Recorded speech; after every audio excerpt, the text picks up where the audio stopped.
Hello friends, welcome to Blooming Flowers. This is Sarda and now we are going to discuss on the topic plant water relations. In this chapter we are going to discuss that how water is important for plants and its related topics. Let's start. Plant water relations. Both are important for all the living organisms. Let's see what is the relation between these two, plant and water. Water is essential for all physiological activities of the plant. అంటే water అనేది physiological activities means plant యొక్క ఫంక్షనింగ్కి కానీ లేదా సర్వైవల్కి water అనేది చాలా important. Not only for plants, for all the living organisms water is essential and it plays a main important role in all the living organisms. And the distribution of water within a plant varies. ఒక ప్లాంట్లో చూసుకుంటే దాని యొక్క water అనేది distribution అనేది ఎలా ఉంటుందంటే ఊడీ parts ఊడిగా ఉన్న పార్ట్స్లో మాత్రం లిటిల్ వాటర్ ఉంటాయి. అదే సాఫ్ట్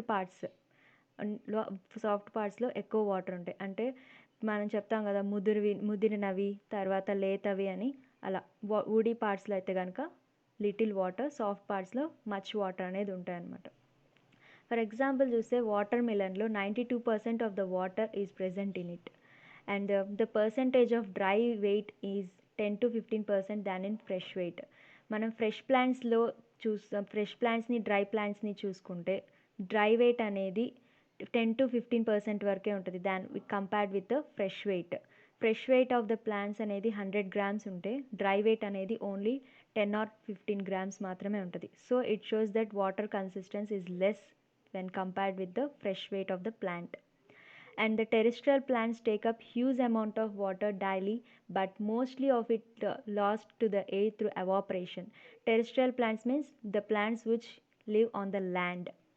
ల్యాండ్ ప్లాంట్స్ అనేవి ఎక్కువగా రోజు మొత్తంలో హ్యూజ్ వాటర్ అనేది తీసుకుంటుంది. ఆ హ్యూజ్ వాటర్ అనేది తీసుకున్న తర్వాత అది ఎవాపరేషన్ ద్వారా అంటే ఎయిర్లోకి లాస్ చేసుకుంటూ ఉంటుంది.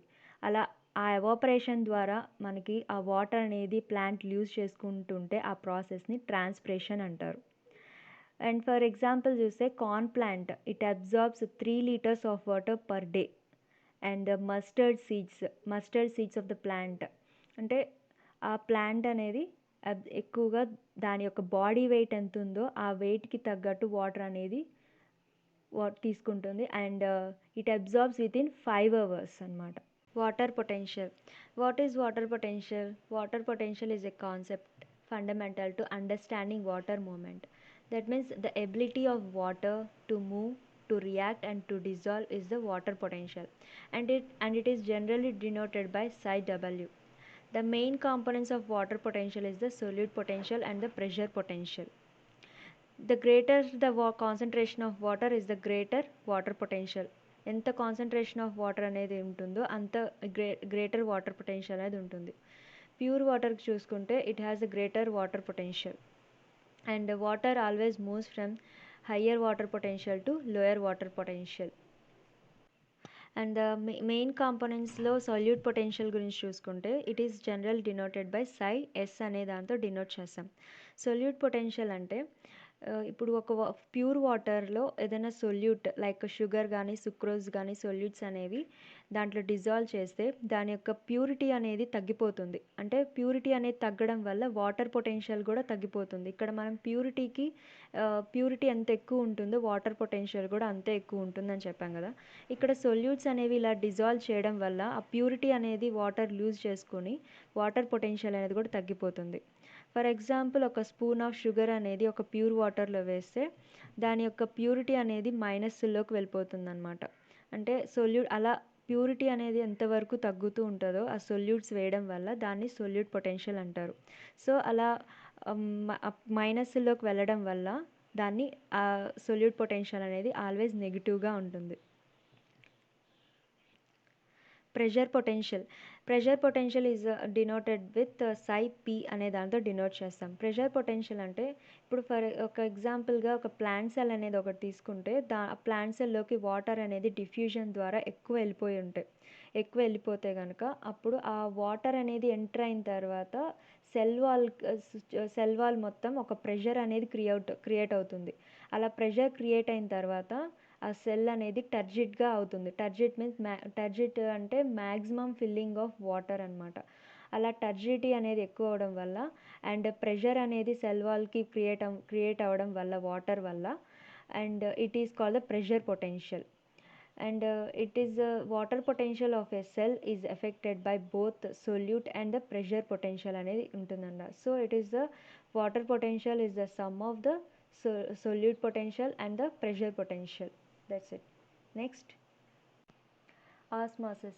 Osmosis is a spontaneous movement of solvent molecules through a selectively permeable membrane into a region of higher concentration of solute, that is lower concentration of solvent, that tends to equalize the solute concentration of on two sides.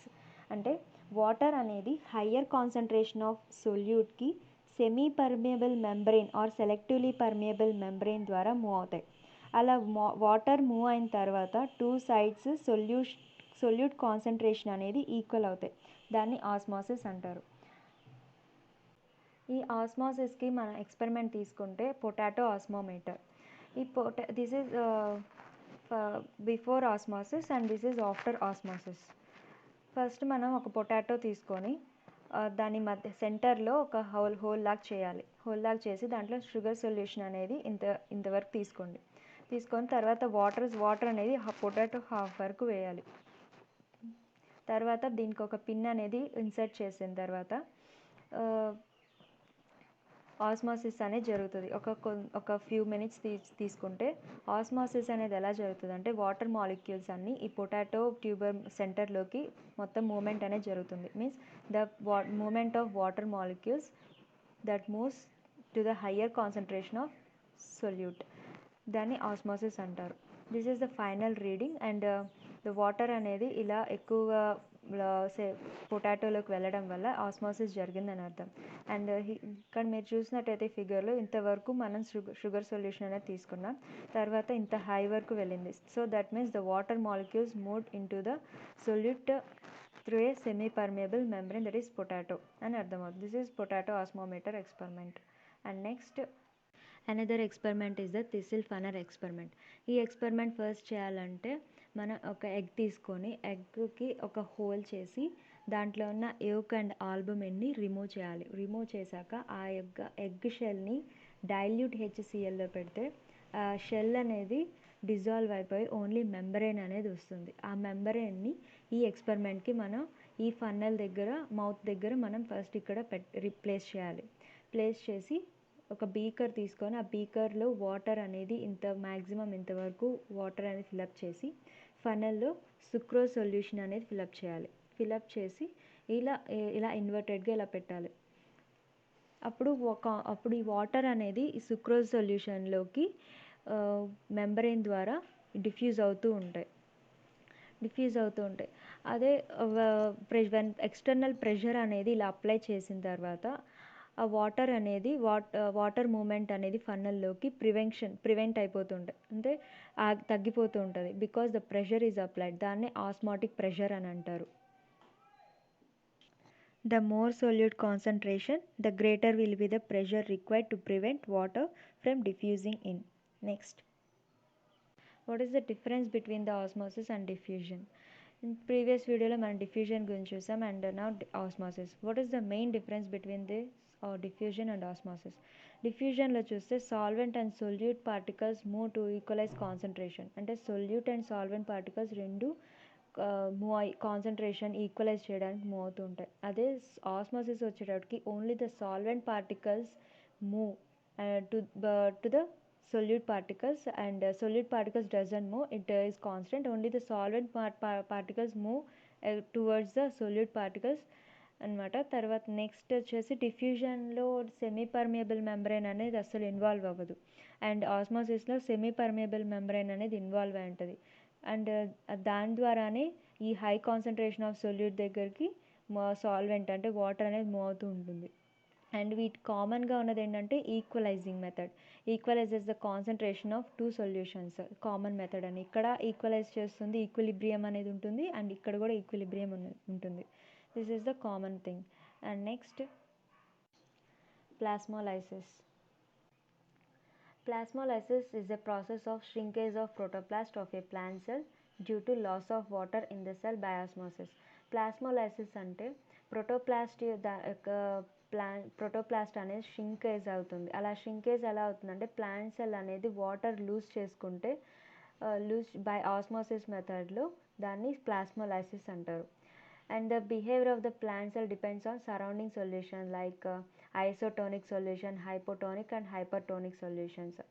External solution balances the osmotic pressure of the cytoplasm అయితే isotonic, and the external solution is dilute than cytoplasm అయితే hypotonic.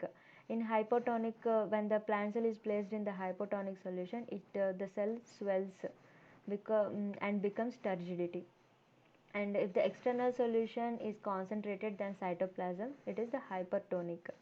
And the process of plasmolysis is that ఎలా జరుగుతుంది అంటే plasmolysis అనేది hypertonic సొల్యూషన్లో plant సెల్ని మనం place చేస్తే కనుక అది 3 స్టేజెస్లో ప్లాస్మోలైసిస్ అనేది జరుగుతూ ఉంటుంది.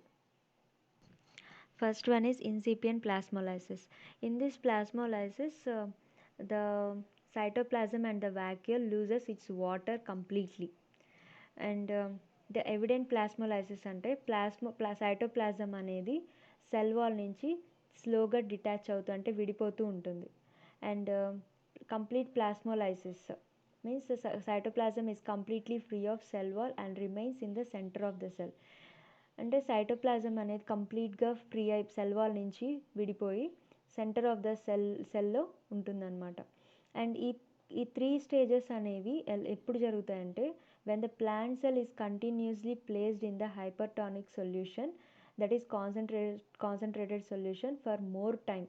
ఎక్కువసేపు కనుక హైపర్టానిక్ సొల్యూషన్లో ఉంచితే ఈ సెల్ అనేది ఈ 3 స్టేజెస్ జరుగుతూ ఉంటుంది అనమాట. అండ్ ఇక్కడ 3 డయాగ్రామ్స్ చూస్తే this is isotonic and this is hypertonic and this is hypotonic. Isotonic ఏంటంటే ఈక్విలిబ్రియం అనమాట. అంటే the water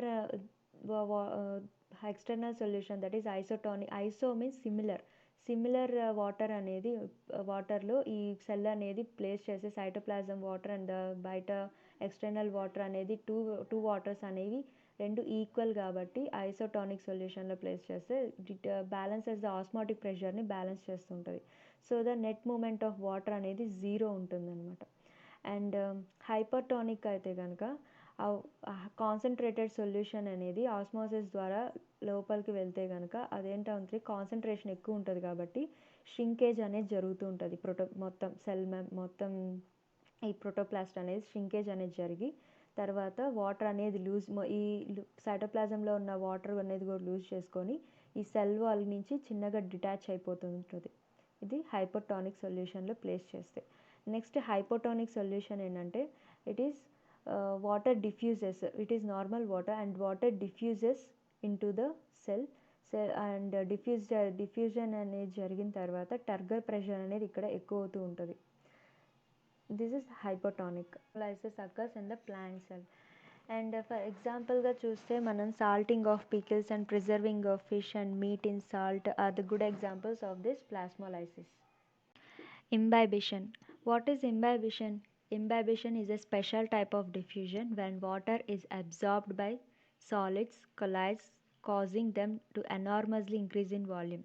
Imbibition అంటే ఏం లేదు, nothing but it is another type of absorption.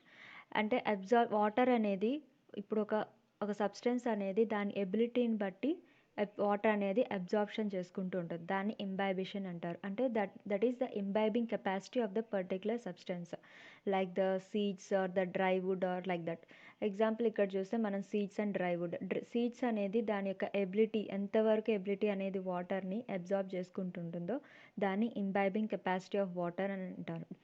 And different types of organic substances have different imbibing capacities. like the proteins have the very high imbibing capacities. అంటే for example dal like black gram or green gram వాటిని వాటర్లో place చేస్తే కనుక ఎక్కువగా proteins అనేవి ఎక్కువగా absorption అనేది వాటర్ని ఎక్కువ చేసుకుంటూ ఉంటుంది. So it is having the high imbibing capacities when compared to carbohydrates like the rice. When placed in the water it absorbs very little than that of proteins. Imbibition is also a type of diffusion since water movement is along the concentration gradient. And the seeds and such materials have almost no water, hence they absorb water easily. అంటే సీడ్స్కి కానీ అలా dry materials ఏవైనా కానీ వాటర్లో place చేస్తే అవి ఎక్కువగా ఎంతవరకు అబ్జార్బ్ చేస్తాయో దాన్ని ఇంబైబింగ్ కెపాసిటీ అంటారు. And hence they absorb water easily because of dryness in that particular substance they absorb water easily, so it is the imbibition.